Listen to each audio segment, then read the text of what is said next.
I am President Prexy of College University, and these are Professors Mamie, Trixie, and Scoot of the same institution. Charge! Maintaining a disorderly house. Scene 8, faculty room.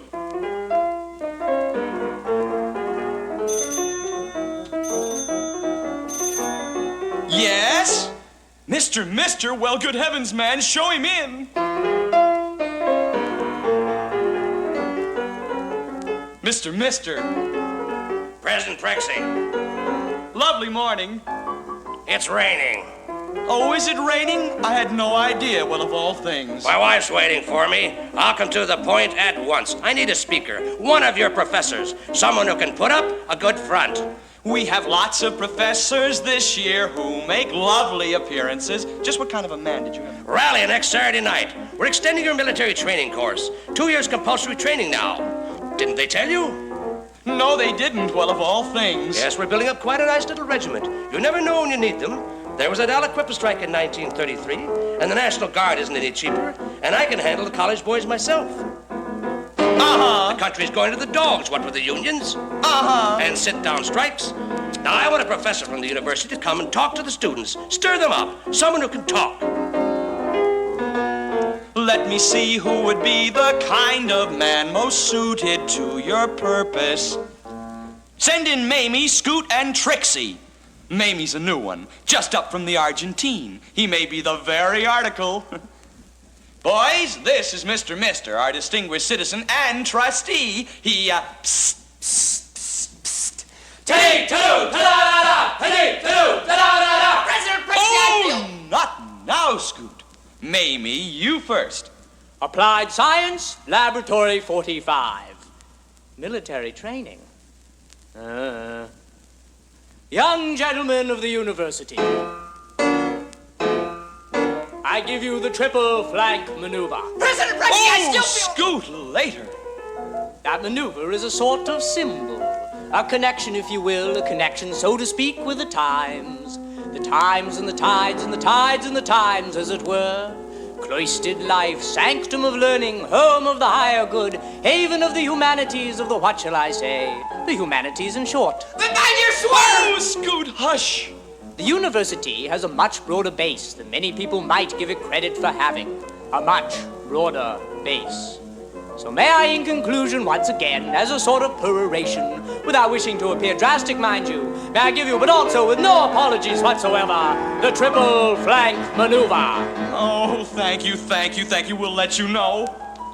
Too many long words. What's he think college boys are? They won't know he's talking about military training. Now, Professor Scoot. Ethics, 42. Aesthetics, 6. Logic, 1. Oh, and how do you feel about our course in military training? Do I have to say? Why, yes. Then I don't like military training. Military training of any kind. I'm a Tolstoyan. A what? A little brother. Where were you during the war? Henry Ford's peace ship. Oh, I'm sorry. I don't know how that man got on our payroll. Believe me, he's off it now. Why, Trixie. Football coach. Also, elementary French. Listen, fellas. Military course, 2 years. 3 cheers. Listen, fellas. Army training, Portner storm, ass, nothing like a uniform. Cyber stripes, epaulets, silver shite, maybe. And a baby builds up. Alma mater. Sex appeal. 2 years. 3 cheers. Stick your chest out. Be a man. Wonderful. Oh, enchanting. That was enchanting. You both can consider yourself on my Liberty Committee.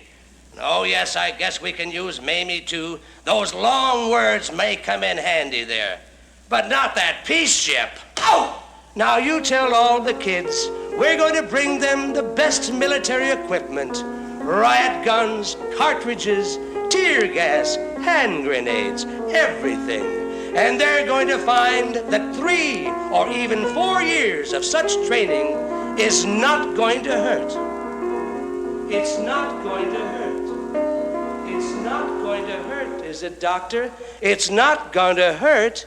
Now, don't be alarmed, old man. A purely routine examination.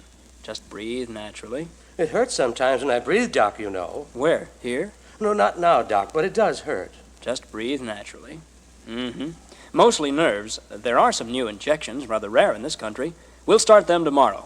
And remember, a long cure at Vichy this summer. I think that's all. All? You're certainly not forgetting to take my temperature and pulse, Doctor. Fair enough.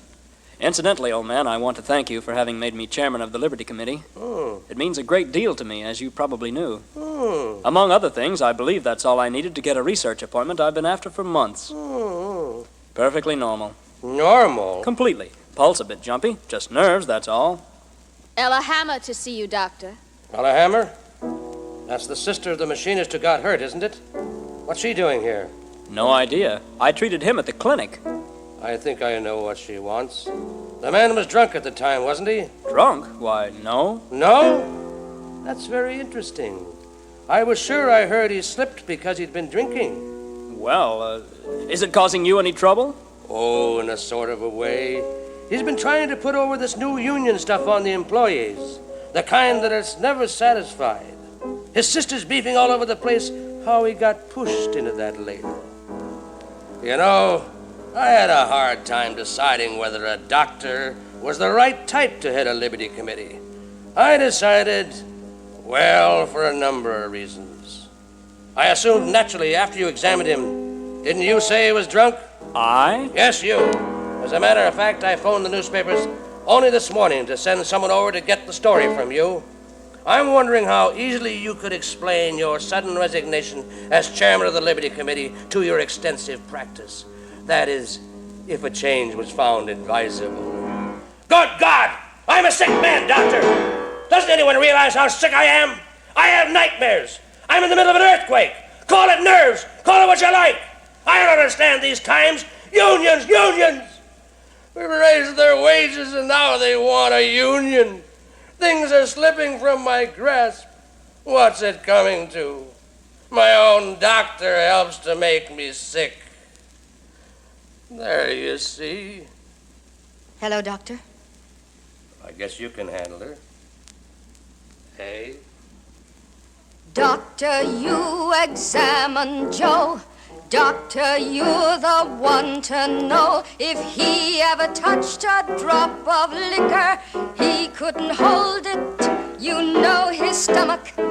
They'd take enough out of his paycheck for you to know his stomach by now. Yes. Is the rumor true that they mean to say that he was drunk? Yes. But doctor, you know those hoodlums framed him, pushed him into that ladle because he wasn't afraid to talk. He's been expecting this for weeks. He even told you that. Yes. Workers who have been cheated and lied to and sold out, they daren't trust anybody no more. They mustn't lose their faith in Joe now. You see that, don't you? Yes. So you will tell the workers it was all a frame-up. You'll say their confidence in him was not unfounded. I hoped you would. Reporters from the newspaper, sir. Yes. Good morning, Doctor. Mr. phoned us to come here. We're not quite sure what for. Gentlemen, I'll be brief. My statement is this. I examined the man Hammer shortly after his injury at Steeltown Mills last Thursday. He was obviously intoxicated. That is all. But, Doctor, isn't there any more? That hardly makes a complete story. Story? Is that what your papers want? A story? Listen, here's a story. Not much fun and not much glory. Low class, low down. The thing you never care to see until there is a showdown. Here it is, I'll make it snappy. Are you ready? Everybody happy? Joe Worker gets gypped for no good reason, just gypped. From the start until the finish comes, they feed him out of garbage cans, they breed him in the slums. Joe Worker will go to shops where stuff is on show. He'll look at the meat, he'll look at the bread, and too little to eat sort of goes to the head.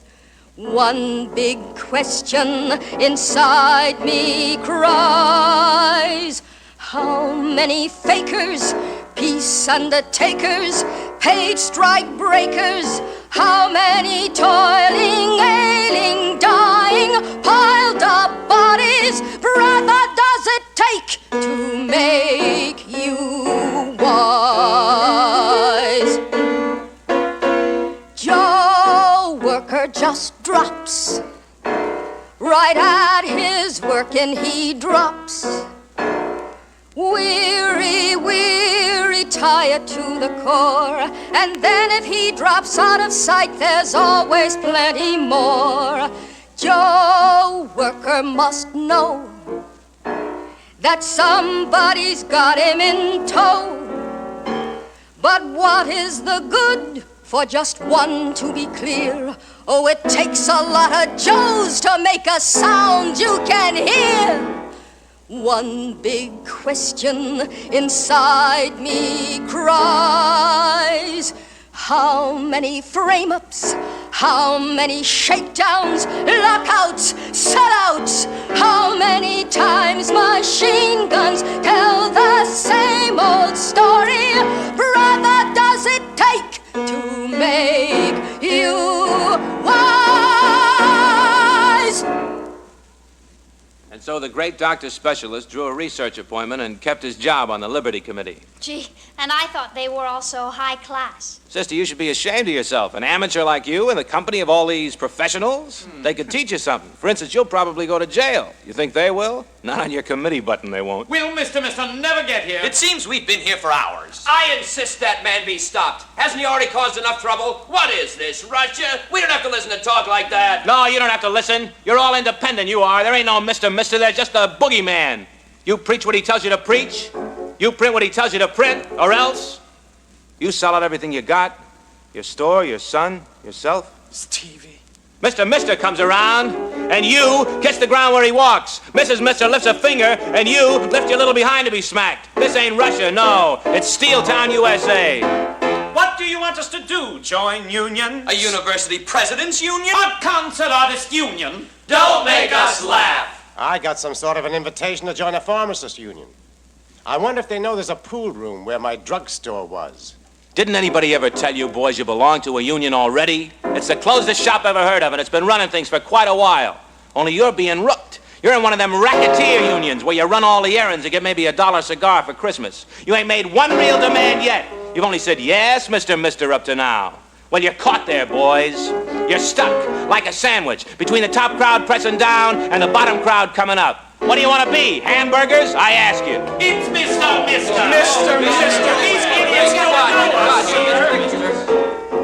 You're Larry Foreman. Ex-foreman. Been looking all over town for you. Well, how's the union returns? Well, I haven't come to a decision yet. Foreman, I know a lot about you. You were once in my employ. Now, look, we're both for the same thing. A fair and square deal for everybody. Why don't you persuade your group to join up with the Liberty Committee into one big, united organization? You mean with these people here? Yeah, it's all a bad mistake their being here. Release them at once. I told the judge to go on home. I've got his authority. And that includes you too, Mr. Foreman, of course. You got his authority, huh? Well, yes, he's my brother-in-law, you know. Oh, yes, the judge is your brother-in-law. He's part of the Liberty Committee, too.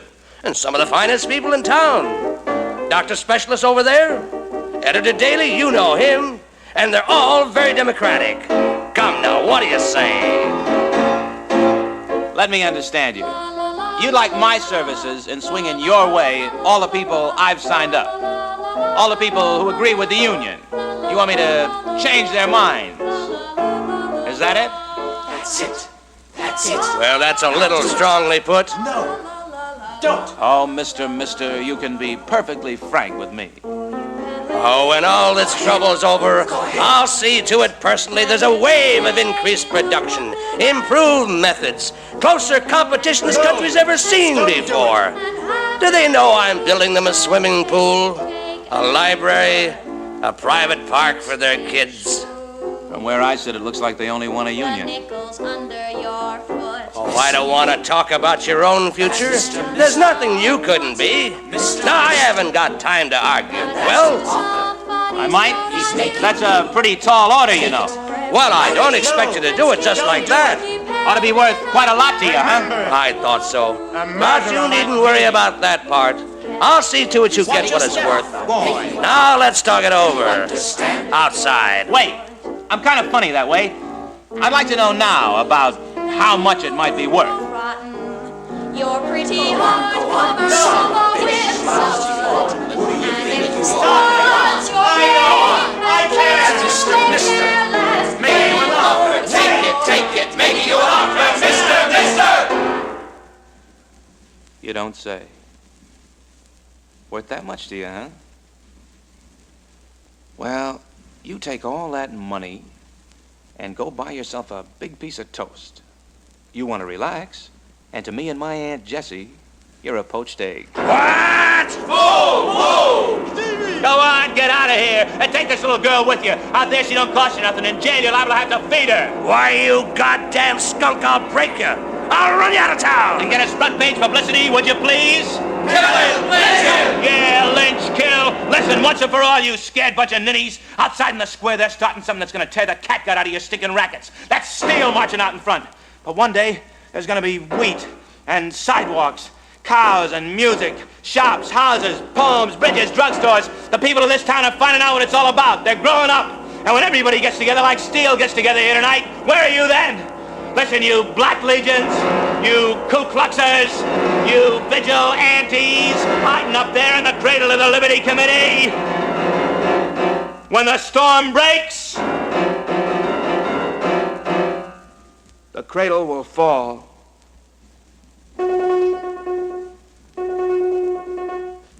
Listen. That's the Boilermakers, kids. The Boilermakers are with us. Up on the topmost bough of yonder tree now, like bees in their hives. The Roughers. And their lackeys and wives. A swinging rock-a-bye baby in The Rollers. Big cradle. Then they Steel! You're Steel! They done it! They're marching down here! They got no permit to march! Arrest them! Arrest them! There's thousands of them! They're standing in front of the courthouse right here! My God, what do they want with me? Oh, don't worry. That's not for you. That's just my Aunt Jessie and her committee. That's thunder, that's lightning, and it's going to surround you. No wonder those storm birds seem to circle around you. When you can't climb down and you can't sit still, that's a storm that's going to last until the final wind blows. And when the wind blows,